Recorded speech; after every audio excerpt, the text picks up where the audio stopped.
concours d'éloquence 2024, c'est la 3e édition de ce concours interlycée de lecture à haute voix et d'éloquence. 27 élèves des lycées de Sarreguemines et de Bitche étaient qualifiés pour la finale qui s'est déroulée sur la scène du casino des Faïenceries. Des collégiens de Putelange sont eux en lice pour le prix du gouverneur militaire de Metz. Le thème de cette année est la libération de l'Est de la France en 1944. Les élèves du collège Jean-Baptiste Eblé ont décidé de l'aborder en bande dessinée. Conseil municipal express à Sarreguemines, parmi les délibérations, la reconduction des francas pour le périscolaire, mais aussi une hausse des tarifs, plus 10% pour les enfants sarregueminois, plus 15% pour les résidents d'autres communes.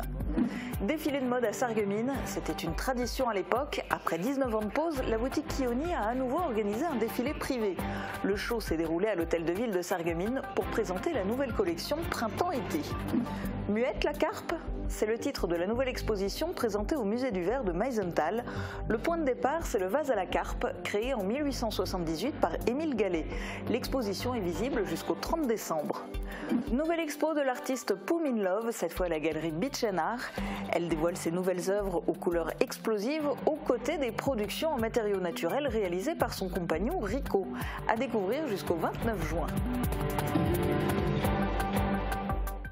Bienvenue sur Mosaïque Cristal, large focus culturel dans l'émission d'aujourd'hui et notamment avec nos deux invités du jour, Camille Schaeffer, cofondatrice et directrice artistique du festival Loust in Sarreguemines et Jérémy Piquet, chargé d'événements et de partenariats qui assure la coordination logistique et la gestion de projet.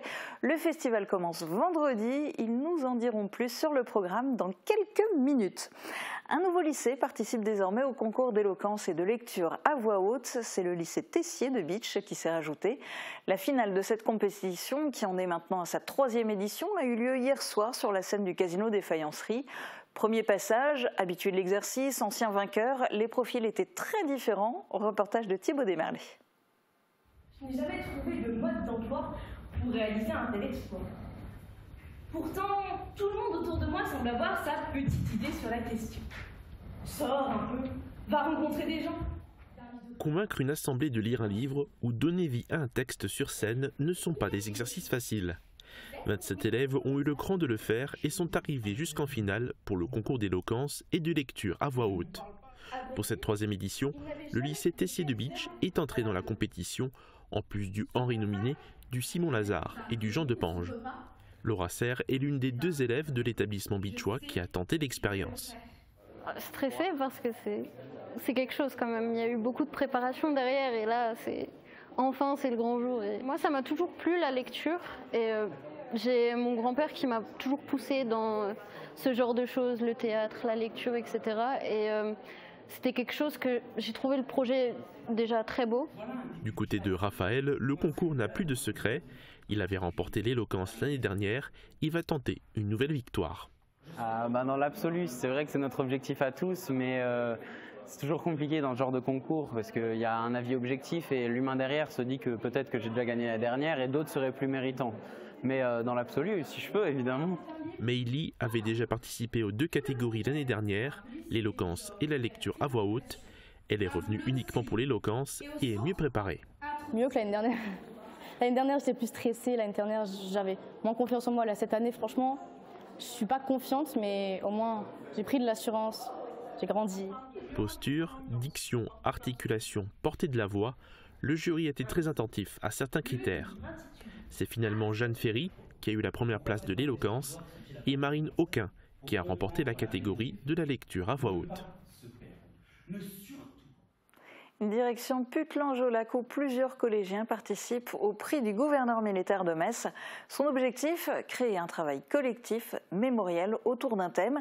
Cette année, c'est la libération de l'Est de la France en 1944. On découvre les ébauches du collège Jean-Baptiste Eblé dans ce reportage de Lucie Philippot. Des bandes dessinées pour raconter le passé. C'est ce qu'a choisi de faire ces 11 élèves. Par groupe, sur planche colorée ou non, chacun a souhaité raconter l'histoire à sa manière. Au milieu, on a voulu représenter le mur des disparus, le grand mur au milieu du cimetière, avec une gravure en anglais et en français. C'est des filles qui donnaient de la bonne humeur aux soldats. Du coup, on est parti sur quelque chose de plus coloré, moins dur, moins cassant. Certaines qui sont ornées de la médaille au Nord. Volontaires et passionnés d'histoire, La participation à ce concours autour de la libération de l'Est en 1944 était une évidence pour eux. Je me sens concerné parce que ce sont des jeunes qui ont un âge qui est proche du mien. Ils ont voulu rejoindre l'armée pour nourrir leur pays et pour sauver des peuples opprimés. L'histoire de la guerre m'a toujours intéressée puisque toute ma famille a une histoire avec la Seconde Guerre mondiale. C'est un concours, est-ce que tu le sens bien ? Oui, je le sens bien, même s'il y a des autres qui peuvent dessiner bien. Après, pour moi, l'important c'est qu'on participe et pas qu'on gagne. La classe de 3e est déjà très engagée.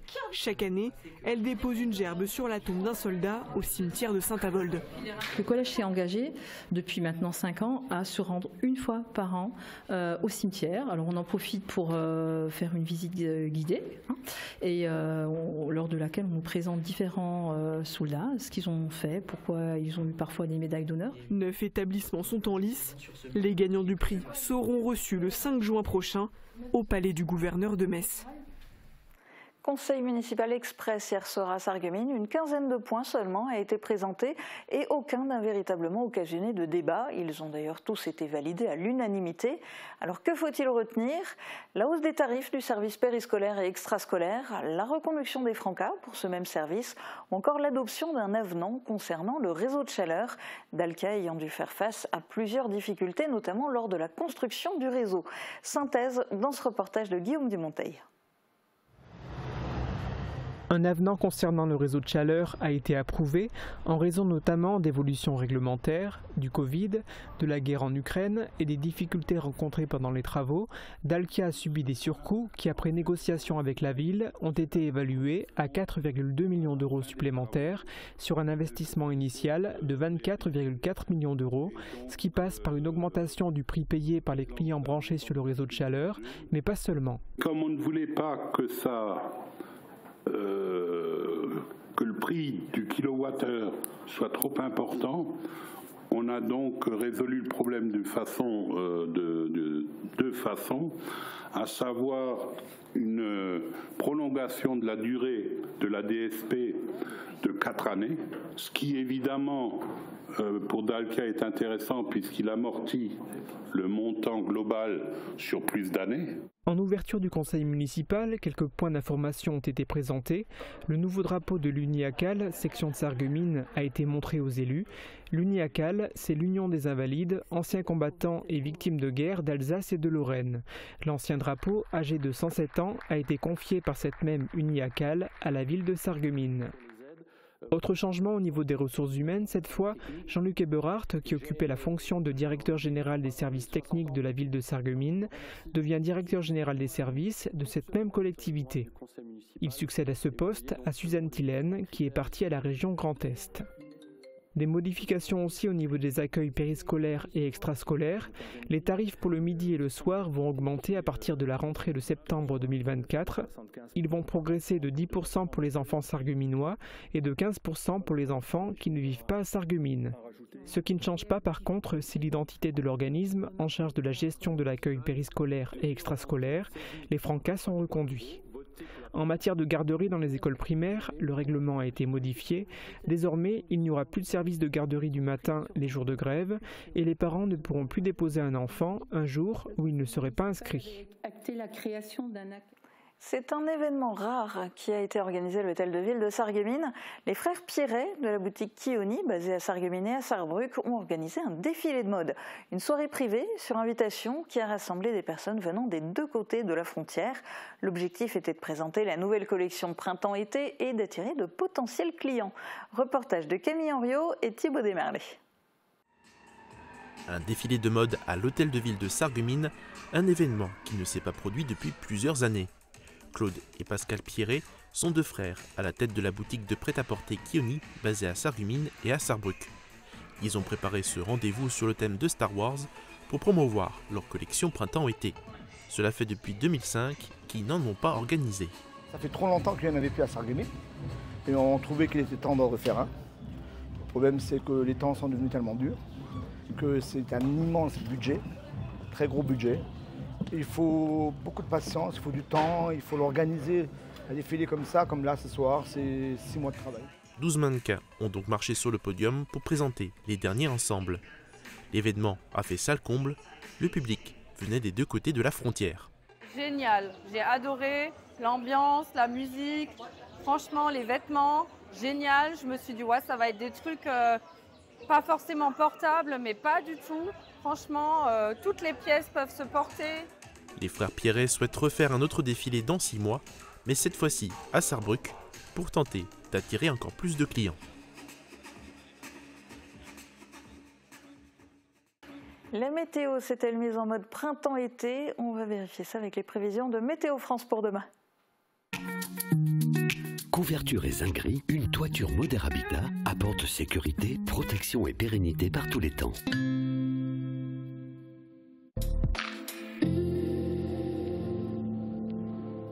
Bonjour tout le monde, ça y est, le beau temps arrive et il restera en place jusqu'à la fin de la semaine. Le ciel sera bien dégagé et on pourra profiter de belles éclaircies. Et côté température, les minimales iront de 5 à 9 degrés et les maximales de 15 à 17 degrés.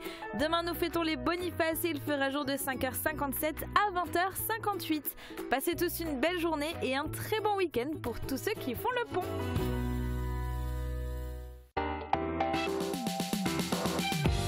Le 9 mai, ce sera la journée de l'Europe. La réalisation sans doute la plus concrète de l'Union européenne, c'est la monnaie unique.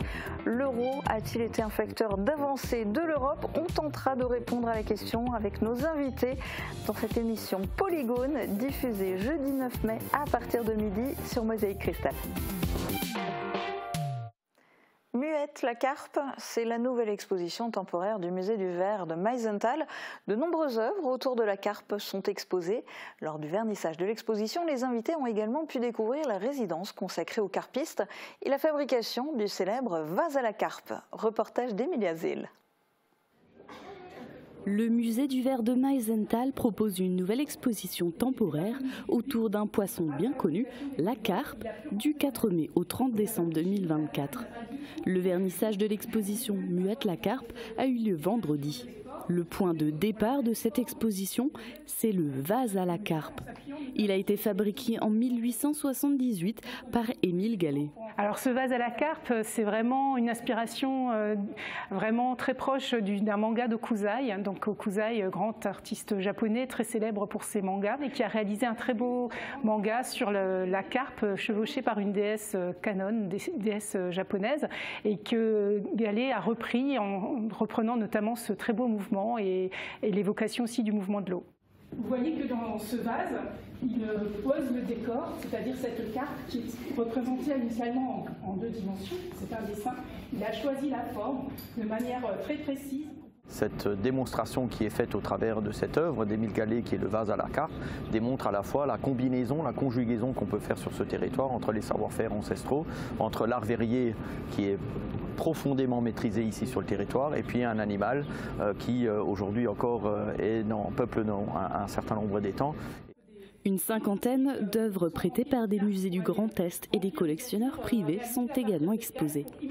Le propos de l'exposition, c'était d'instaurer un dialogue entre une œuvre patrimoniale qui est déjà connue du public en partie et un territoire. C'est-à-dire que nous, ce qui nous intéresse, c'est aussi de montrer que le musée, il a des propos à échanger avec d'autres œuvres, avec le territoire, avec des sujets comme les carpistes. Vous avez vu que Harmonie Bégon, designer, a été invité par le site Verrier à faire une résidence sur ce sujet-là. Les résultats de cette résidence sont présentés au CIAV.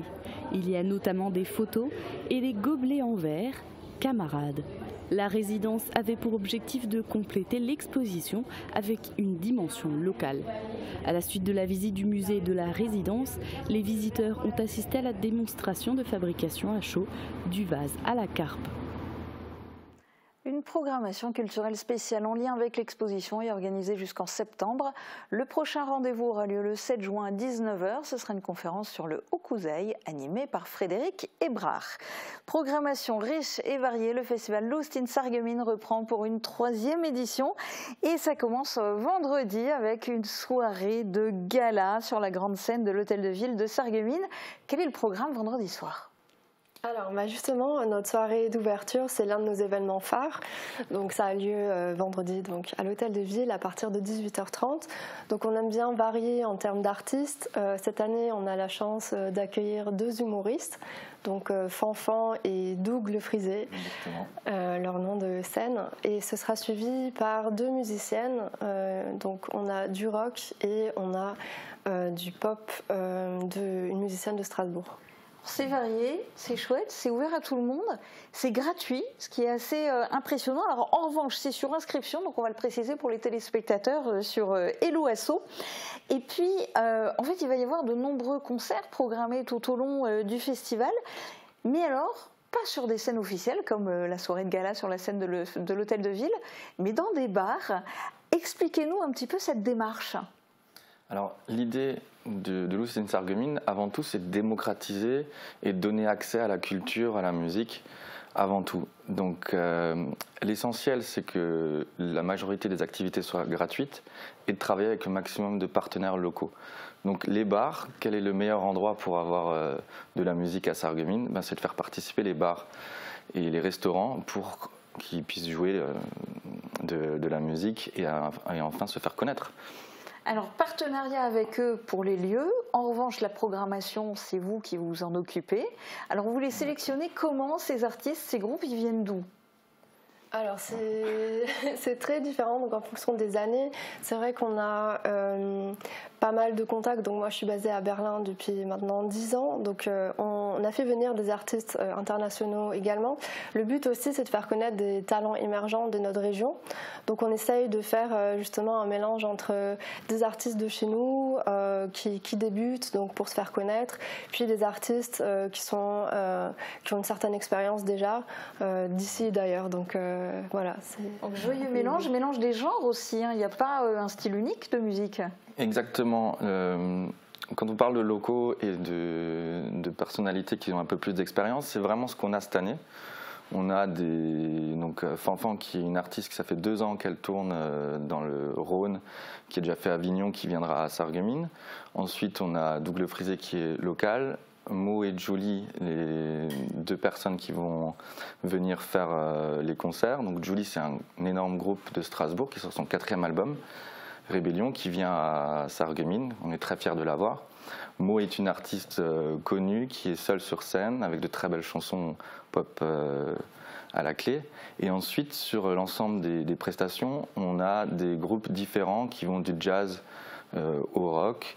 Et on finit avec encore un très beau groupe à la fin. Donc en total, on a donc 4 artistes le soir du gala. On a 4 groupes de musique qui sont jusqu'au 25, plus le 25, un dernier groupe. Donc on est à 9 artistes programmés sur l'ensemble des 2 semaines. Et beaucoup de genres musicaux. Ceci dit, Lucine Sarreguemines, ce ne sont pas que des concerts. Du 10 au 25 mai, il y aura aussi une exposition urbaine. Kesako. Alors oui, cette année, ça aura lieu dehors. Donc on prévoit d'installer une exposition sur le pont de Sarreguemines qui donne vers le casino. Donc là, l'idée, c'est d'avoir des artistes internationaux, donc encore une fois, des artistes qui sont basés à Berlin. On a également un partenariat avec la Biennale du graphisme à Bitola, qui est en Macédoine. Donc ce sera des visuels digitaux qu'on va présenter dehors, qui vont un peu se fondre avec la nature. Et le thème de cette année, c'est le futurisme. Donc autour justement de l'innovation, on présente des travaux qui ont été générés par l'intelligence artificielle. Donc voilà, ça c'est le thème de cette année. À découvrir et ça promet d'être surprenant. La culture aussi côté professionnel, parce que dans le cadre du festival, vous organisez aussi un forum des métiers d'art et culture. Alors ça sera lundi 13 mai à partir de 10h à l'Hôtel de Ville de Sarreguemines. Ça s'adresse à quel public et pour rencontrer qui ? Alors l'idée du forum des métiers, c'est de donner l'accès aux personnes qui souhaitent découvrir le monde de la culture ou aux jeunes qui souhaitent savoir quelle voie ils veulent prendre dans leur vie. Comment ça va se passer? De 10h à midi et de 14h à 16h, l'hôtel de ville, donc la salle de l'hôtel de ville est ouverte. Vous êtes réceptionné par moi-même et les personnels de la commune de Sarreguemines. On vous fait un tour des loges, de l'aspect technique, du son, de la lumière. Et ensuite, on se retrouve dans la salle où là, on a des acteurs différents. On aura Thomas Sofran qui est de ICAM, qui parlera du cinéma, une photographe. On a aussi Perspective qui viendra l'après-midi pour parler du festival Perspective et de l'Institut franco-allemand à Saarbrück. On a d'autres personnes qu'on va encore contacter d'ici là pour compléter, mais ça va vraiment permettre aux gens de savoir qu'est-ce qu'un caméraman, qu'est-ce qu'un journaliste, qu'est-ce que quelqu'un qui produit un cinéma, comment je peux devenir autonome en photographie, qu'est-ce que c'est le métier d'ingé son, qu'est-ce que c'est le métier où on gère les lumières, comment on est responsable d'une programmation annuelle. Voilà, l'idée c'est de donner l'ouverture à tout le monde. Donc on invite essentiellement la jeunesse à venir se renseigner là-dessus, mais aussi toute personne qui a envie, en ce moment qui ne travaille pas ou qui a besoin de découvrir le digital et la culture, de venir ce jour-ci pour découvrir tout cela. Alors là, ça sera l'aspect donc plus professionnel, orientation, métier, etc. Même s'il y a aussi la découverte des coulisses que les gens n'ont pas l'habitude de voir.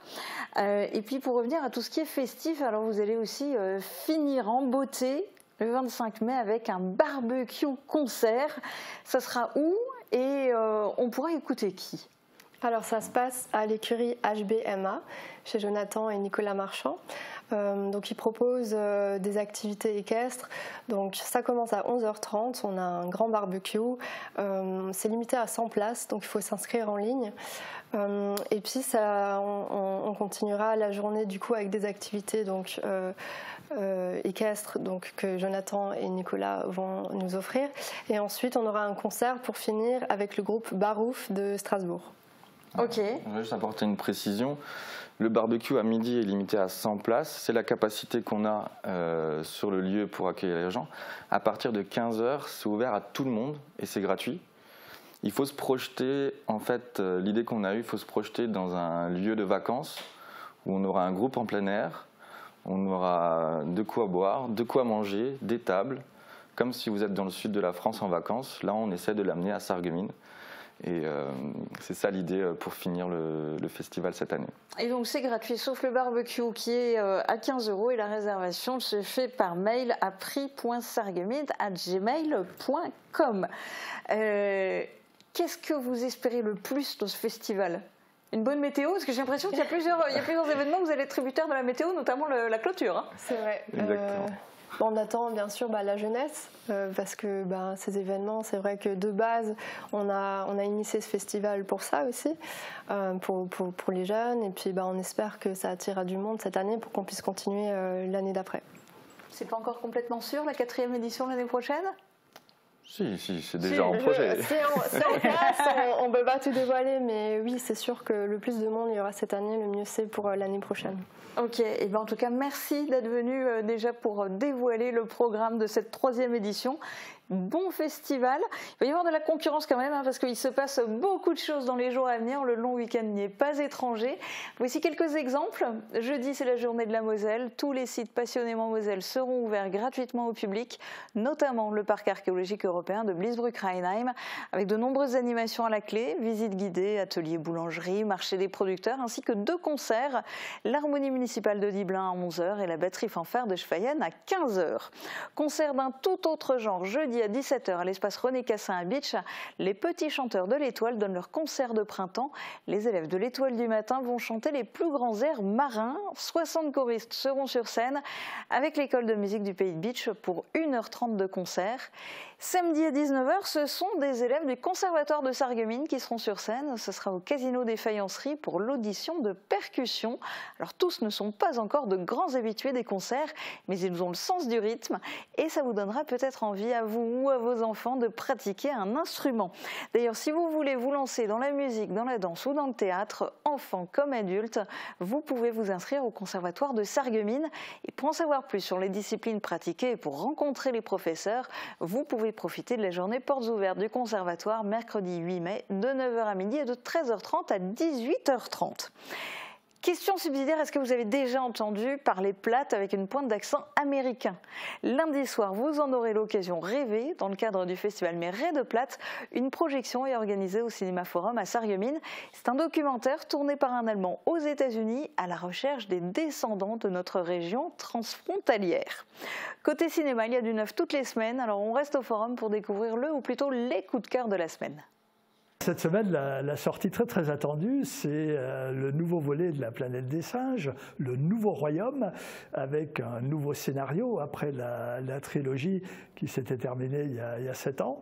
Ce nouveau scénario peut d'ailleurs réouvrir la voie en fonction de la réponse du public à d'autres épisodes. Et là, c'est absolument bluffant parce que le film est réalisé en performance capture et les images qu'on en a vues sont très réalistes. Donc vraiment ce nouveau volet est à découvrir en salle. Et surtout un autre film dont je voulais vous parler, je n'ai pas eu l'occasion la semaine dernière, c'est un petit truc en plus réalisé par Artus avec Artus et Clovis Cornillac et surtout pas mal d'acteurs non professionnels qui interprètent le rôle de jeunes handicapés. Et c'est un film où finalement Artus et Clovis Cornillac, père et fils, réalisent un braquage raté et se retrouvent dans une colonie de vacances où justement ces jeunes handicapés vont passer quelque temps. Alors ce qui au départ paraît être une galère pour eux, finalement va se transformer en très belle histoire humaine avec beaucoup d'attachement à toutes les personnes de ce groupe en colonie de vacances et surtout avec en sortie de salle beaucoup de plaisir de la part de nos spectateurs. Et je pense que ce film est encore promis à de très belles fréquentations de beaucoup de public à venir. Et vous pouvez aussi profiter de ce long week-end pour vous rendre à Philiusbourg. Une trentaine d'exposants et artisans seront présents samedi et dimanche pour vous présenter leurs œuvres et vous proposer des démonstrations. Il y aura aussi des animations et samedi soir un concert du groupe Solstice. Si vous êtes branché jardinage, rendez-vous à Lixin-les-Roulins pour le troc de plantes organisé par Quand on sème, dimanche de 11h à 17h. C'est du troc de plantes et de semis, mais vous pouvez même venir les mains vides, quoique les dons de gâteaux seront bienvenue. Rien ne se jette, tout peut se vendre, il ne vous reste qu'à dénicher des bonnes affaires en chinant à Visvillers. L'Interassociation organise dimanche un vide-grenier, 60 à 80 exposants sont attendus, tous des particuliers, et ça se déroule aussi bien à l'intérieur de la salle polyvalente que dehors tout autour. On termine cette émission avec une exposition, l'artiste peintre Pauline Love est de retour à la galerie Bitchanard pour exposer de nouvelles œuvres, et pour son deuxième passage dans cette galerie, elle n'est pas seule, le sculpteur Rico y expose aussi quelques sculptures. Le point commun entre les deux artistes, c'est l'utilisation de matériaux de récupération. L'exposition est à découvrir jusqu'au 29 juin. En voici un aperçu dans ce reportage d'Emilia Zell. De la peinture et de la couleur explosive d'un côté, de l'autre, des couleurs et des matériaux naturels. Le sculpteur Rico et l'artiste peintre Pauline Love se sont installés à la galerie Bitchanard jusqu'au 29 juin 2024. Originaire de Götzenbrück, Rico expose plusieurs de ses sculptures en métal et en bois de récupération. Contrairement aux explosions de couleurs de paume, le sculpteur est dans un style plus sombre et brut pour ses œuvres. Pauline Love expose ses œuvres spécialement créées pour l'exposition. Elle poursuit son travail d'expression en peignant sur des vinyles, cassettes VHS, disquettes et même sur des barils et des boîtes de conserve. Vous pourrez également découvrir les nouveaux Poum Code. Cette exposition est la plus personnelle qu'ait faite Pauline Love. Elle a voulu se dévoiler davantage. Pauline Love a beaucoup de projets en tête pour la suite, dont une collaboration avec Rico, son compagnon.